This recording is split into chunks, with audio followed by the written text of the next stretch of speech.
Okay, and with that, we are getting into Act 2. And Act 2 is we're going to journal bravely. I want to highlight something. When you look at the three-act structure, there's a critical moment where Act 1 turns into Act 2, and it's when the hero makes a decision, a bold, brave, crazy decision to actually change the cycle of being stuck in Act 1, right? And so, again, if you look at some of the most amazing stories, you notice that the story picks up, but ultimately comes to an amazing resolution after decisions made. So, for example, Lord of the Rings, Frodo makes a decision to carry the ring, and the story takes off, and it goes crazy from there, but eventually resolves in a place of peace. Lion King, right? Simba decides to go back to Pride Rock.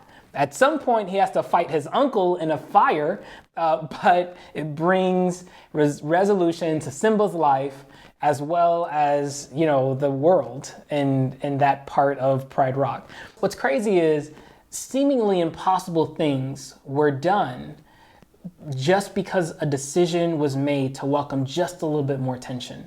And that's exactly what we're doing here. We are going to make a decision through journaling to welcome just a little bit more attention, but allowing ourselves an opportunity, a doorway towards resolution. And guys, there's many different ways you can do this. I mean, you can act, right? You can actually take action. You can reframe. You can do a number of things, but I really want to focus on the way that journaling can help us create a little bit more tension that might open a door or will open a door towards resolution. Okay, so we're going to utilize a technique from narrative therapy called deconstructing your story. Okay, so here's what I want us to do. I'm going to have us kind of walk through a number of prompts just to help us look back and really ask the question on, why do I believe the things I believe? Where does that come from? And guys, I'm gonna tell you, I think we were all scripted by our histories, by our relationships, by our disappointments and hurts, by our traumas. And sometimes these problems exist because they compensated for those things in the past.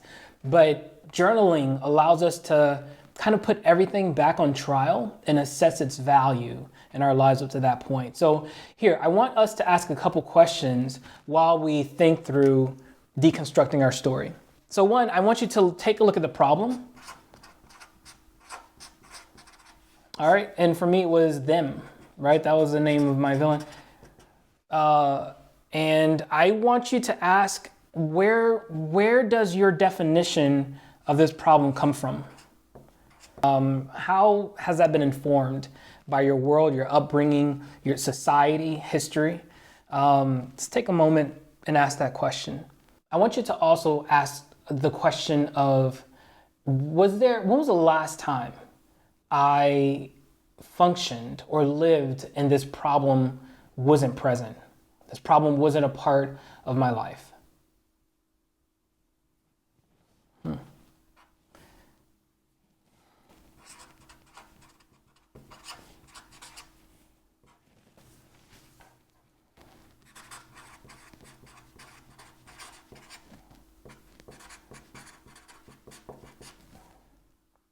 And of course, you can journal and take your time with that.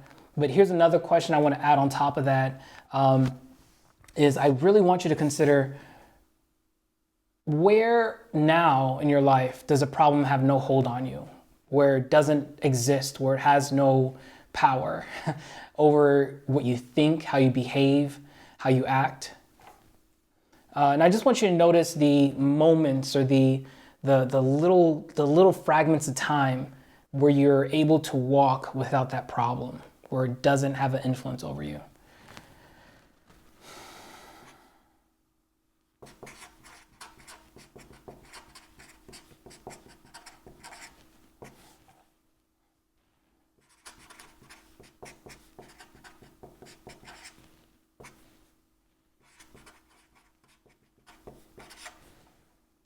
Yeah.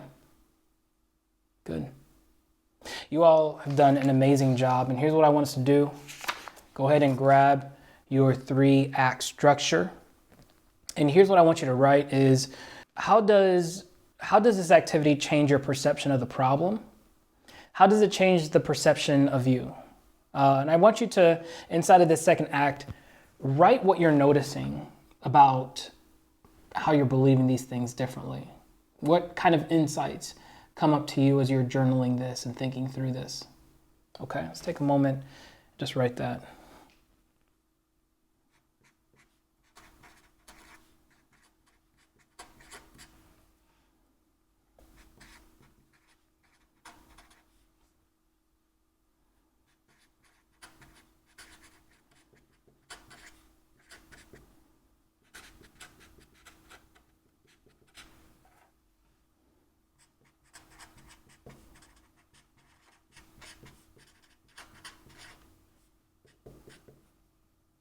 Awesome.